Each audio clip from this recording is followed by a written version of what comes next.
Luca, la tua pizza!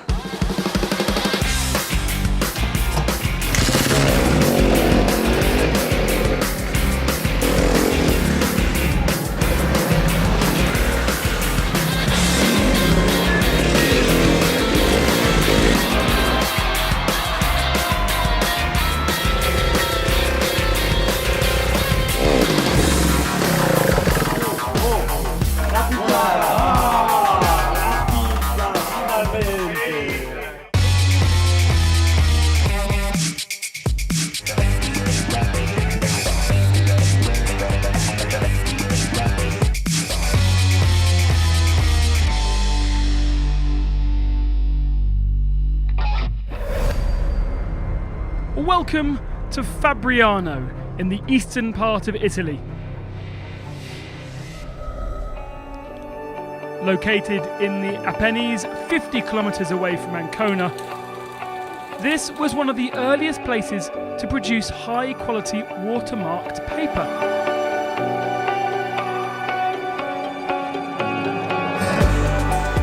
And it was that led to the prosperity in the 13th century Renaissance. Its Italian architecture is a wonder. Churches from the 14th to 16th century, beautiful theatres punctuate the town.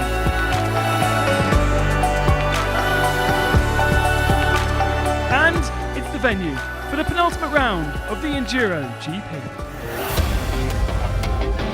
First up in the EnduroGP is the Super Test on Friday evening.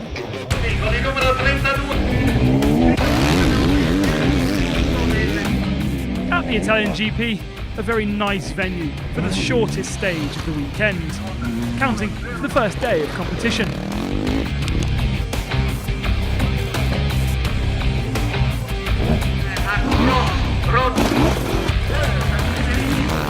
Mattias Bellino has been the Super Test master, but made this mistake and stumbled at the end. Therefore, third place went to Loic Lariot on his Yamaha. Phillips wanted to honour his golden plate, couldn't manage anything better than P2. And the winner was the KTM star Christophe Nambutin.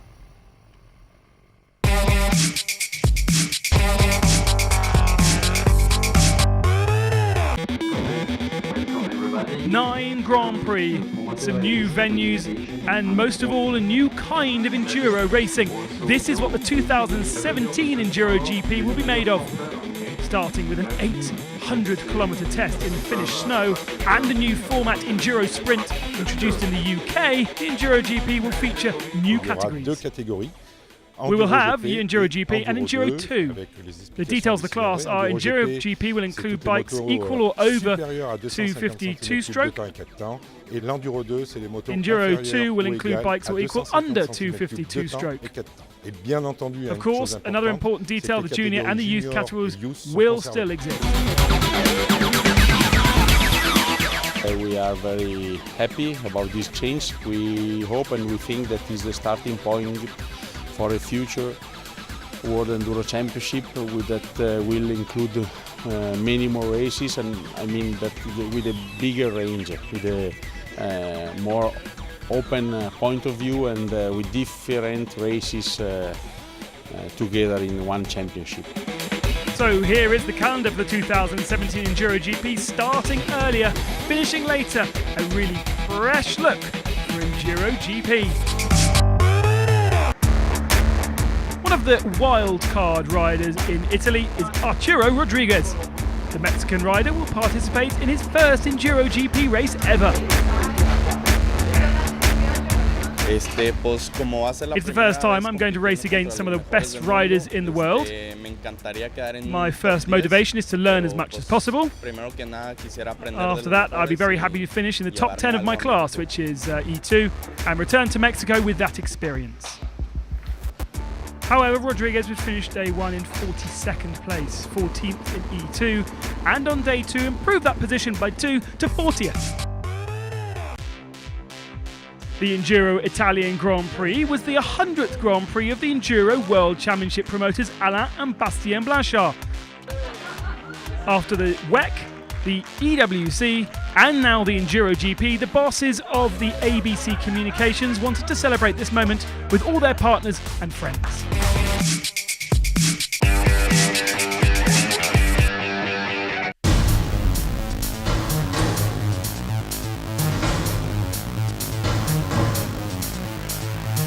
Championship protagonist Eero Remes left the last round in Spain with a bitter taste in his mouth after he retired.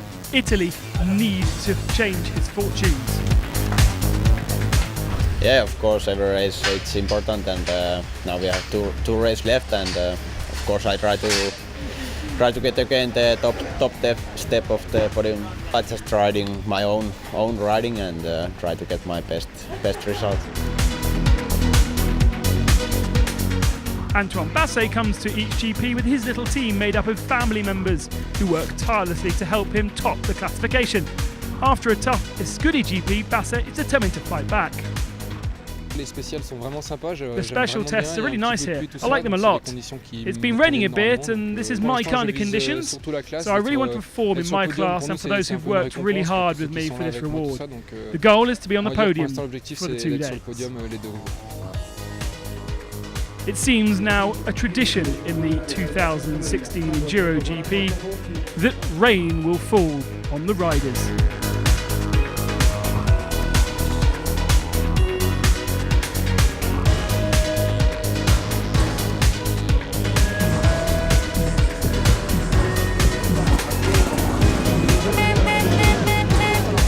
Friday night had been very wet, so organisers from the local moto club decided to make some changes to the route.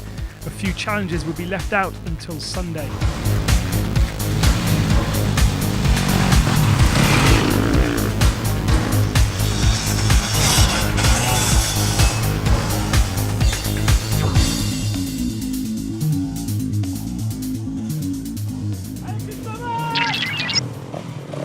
Cristobal Guerrero was consistent, but wasn't able to climb the classification during his first day.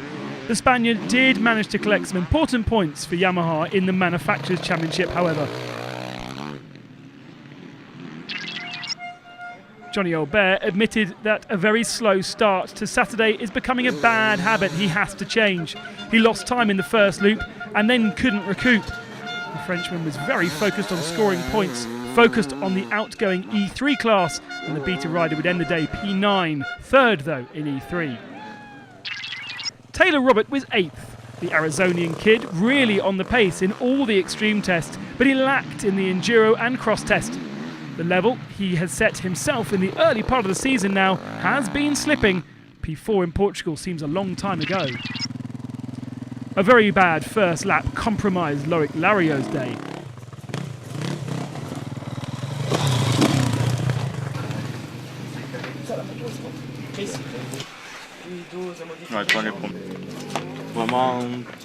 It was really tricky and slippery. It probably was a really nice test and it was already quite complicated. You had the rain factor and it makes things even harder. Despite the difficulties, the Yamaha rider would finish the day 7th overall in EnduroGP and pick up some points. Once again, Manuel Moni was fighting inside the top 10. The Italian was really fast all day, but a crash in the first extreme test undid all his good work from the start. 6th overall, though, is still better than expected.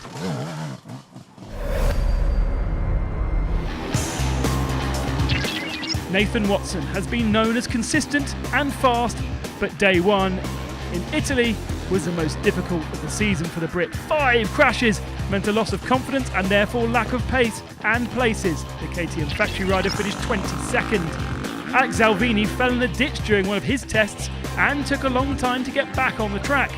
Frustrated by this, Salvini pushed hard in his 3rd lap as training for the 2nd day of his home GP. Simone Albigoni was performing a double duty in Italy. Team manager of the KE team, he also took to a bike. 26th on day 1 and 32nd on day 2. Those results were not as they were, but mission was to have fun. To the front, Eero Remes needed to react after his DNF from the first day in Spain to reduce the lead at the top of the championship. He won the first Enduro test, but got stuck in an uphill section on the second Enduro test and lost a lot of time to miss the podium. 5th position though is solid points for Remes. He's still in the game.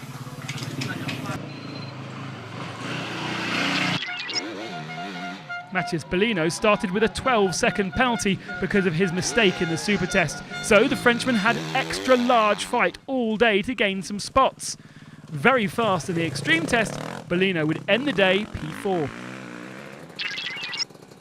Steve Holcomb was ready for the fight. He was another who needed to avenge some demons after mechanical failures and a poor Escudi GP.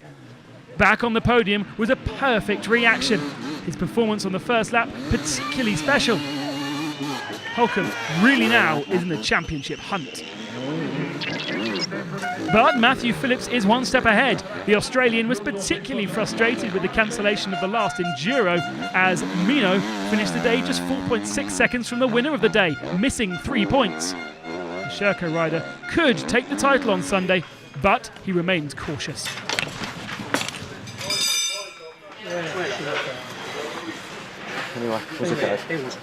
You never call it too early, anything can happen in this sport, just, we'll stay quiet and, the dream is to win tomorrow, but,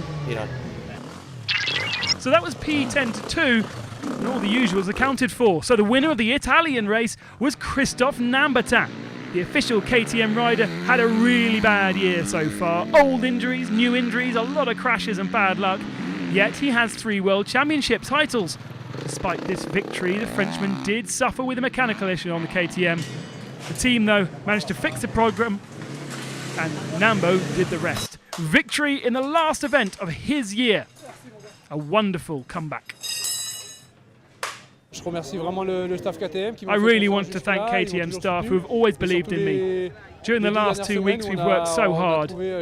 I didn't have the right feeling with the bike and we've found some massive changes, and this is the result. It's always easy to perform when you enjoy the riding. A particularly big smile on the top step of the podium for Christophe Nambertin. Matthew Phillips, 1 step away and 1 day away perhaps from Enduro champion. Nambertin won by 4.6 ahead of Phillips, Holcomb in 3rd, Bellino 4th, and then Remes, Moni and Lariot.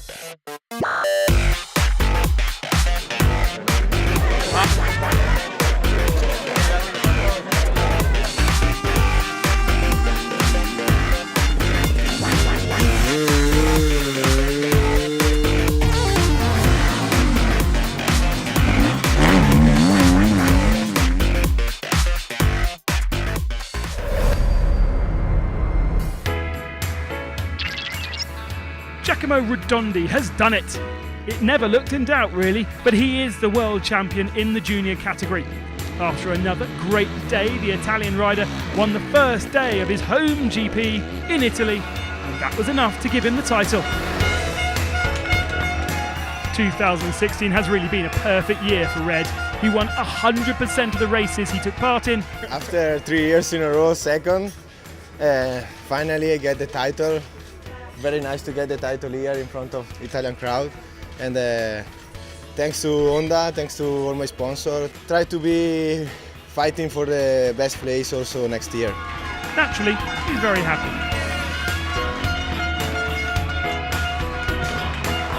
Behind King Redondi, 2 others enjoyed the podium each day of the Italian GP. On Saturday, David Soretta, Redondi's teammate, sealed a 1-2 for Honda Red Moto.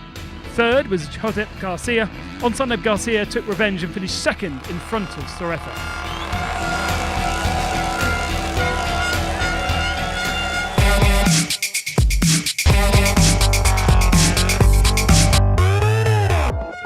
Giacomo Redondi was not the only world champion on Saturday. Jack Edmondson, the 19-year-old son of Paul Edmondson, was crowned in the youth class. The independent KTM rider won the 2 days in Fabriano in front of Valerian Debaun and Lee Seeley.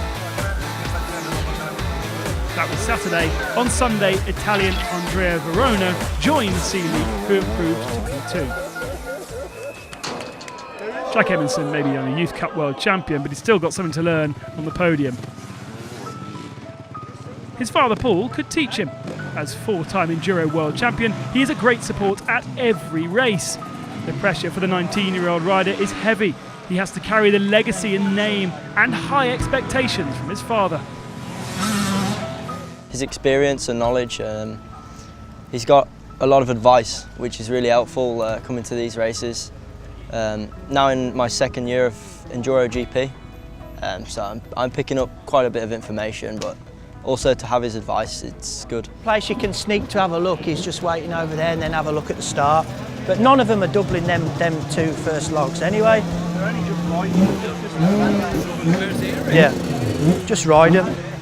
Yeah, I get nervous, and especially now because he's riding a lot faster than I've seen him ride before, and you know the times are getting faster and faster. So yeah, I'm getting a bit nervous. So I'm just having to really just stay cool and just enjoy watching him and knowing that he's happy and he's doing some good results.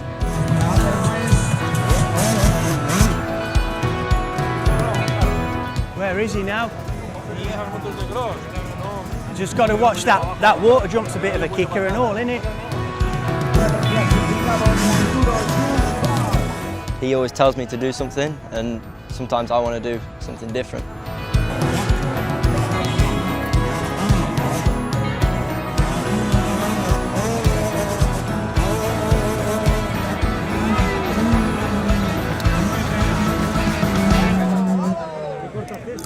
That's what I said. All right, Jack. The combination of father and son Edmondson is working well, apparently. Jack is now the world champion in the youth class, which is a good step for the young British rider. He's made his father proud and can now advance with confidence as an enduro rider.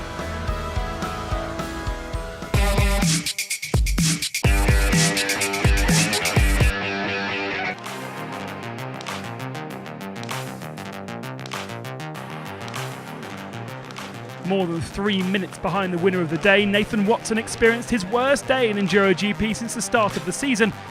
It was good to remind everyone that the KTM rider is still a rookie and he is still learning. I didn't really remember it so good, so I think that affected the first test, and obviously the rain, it was, when we walked it was dry and then the rain came, so it was super slippery, and that's how I made a mistake. But yeah, I'd say I wasn't as prepared as I was at the previous rounds because I didn't know the test so good. So, but now I've rode it 2 times, so today should be better. I should remember it good. So, hoping for a better day. Danny McCanny pretty much had the same kind of day as his compatriot. The Husqvarna rider wanted to forget about the 28th position on day 1 and fight back right away.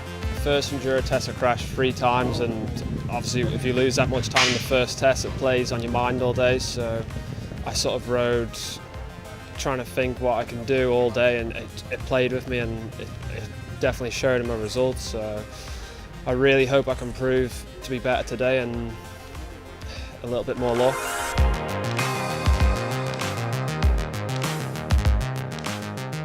Clear blue sky, hot temperature, an unusual but welcome sight, and dry riding conditions for the EnduroGP competitors on day 2 in Fabriano. This time it would be important to stay cool and hydrated. With the terrain pretty dry, the gap between the top riders could be very tight. This could also be a very important day for Matthew Phillips as leader of the championship. The Australian could collect enough points to claim his first title. Could he keep his calm? Jaume Betriu was consistent all day, and this position would be a nice reward for the Spanish independent rider. It's the 7th time the KTM rider has scored EnduroGP points this season.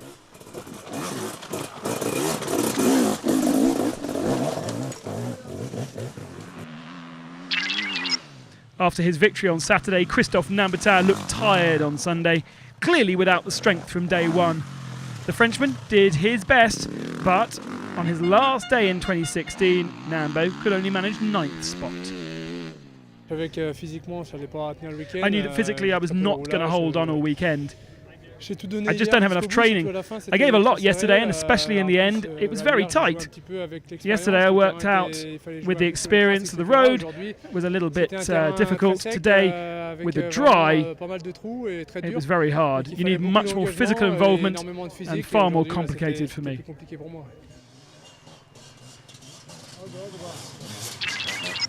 Manuel Moni had a lot of support from the Italian Tifosi. All day the TM rider was cheered on by hundreds of fans, but he could not quite match his Saturday performance, although Moni was happy with his Italian weekend.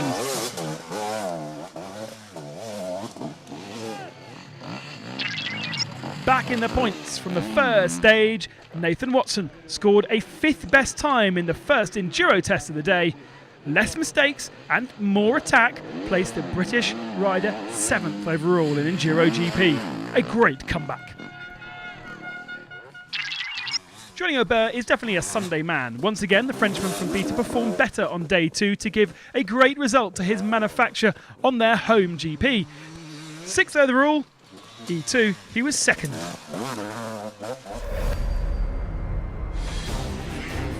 From the start of the day, Cristobal Guerrero knew he would struggle to reproduce the same kind of results than on day 1. 13th overall for the Spaniard means no EnduroGP points. I crashed in the single track when I was down, and I hit with the tree my elbow and this finger, and that time I don't know how it was, but now I feel a little bit pain in my hand, but it's okay. The 2 Italian teammates from the Honda Red Moto, Alessandro Bettag and David Guarnieri, would finish the days in 18th and 19th position. A difficult GP for the 2 locals who hoped for better results at home.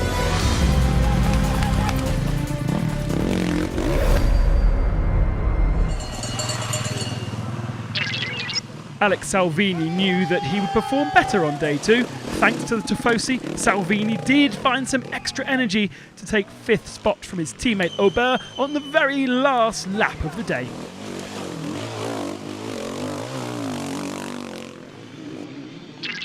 A disastrous first enduro test put Matthias Bellino in a difficult position for the rest of the day as he dropped 30 seconds. It gave the Husky rider a lot to catch up with, but by winning all the extreme tests, Bellino just missed the podium and took 4th.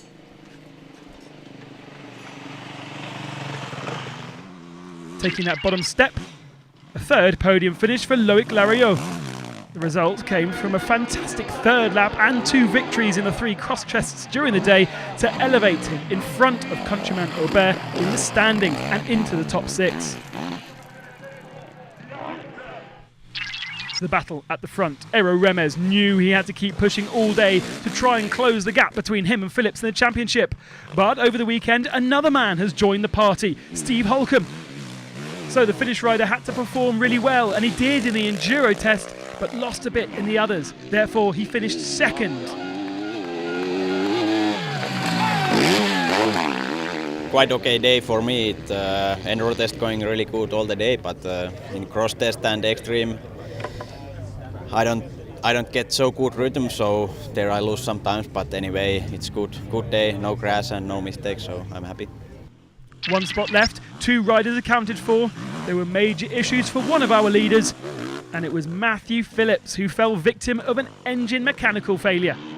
The Shoka rider was running 2nd place all day ahead of Remes, but in the very last cross test he had to stop his bike. Unfortunately, had a problem with the bike and DNF today, so I felt like I was riding really good, had a really good fight with Aero and Steve, mid-race, and unfortunately dropped out, but now sits us right back in the race for the championship, still leading, 15 points in front, so just going to keep giving it everything until the end. So, taking his 4th victory of the year was Steve Holcomb. A perfect day for the Beta rider, who has become a real menace for Remes and Phillips for the EnduroGP title.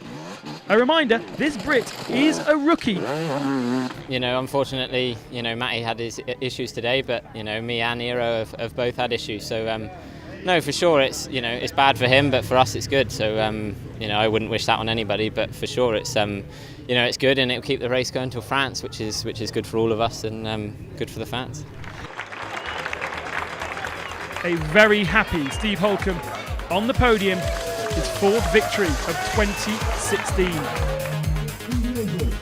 Matthew Phillips standing there with the 1 plate, despite not finishing day 2.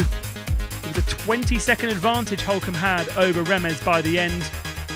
A commanding victory. In the championship, as Phillips said, 15 points the gap to Holcomb and Remez. And then a bit further back, Bellino and Watson. Lariot overtakes Aubert in 6th. One final round of the 8-round EnduroGP Championship in 2016. We head to France in a few months' time. Make sure you join us.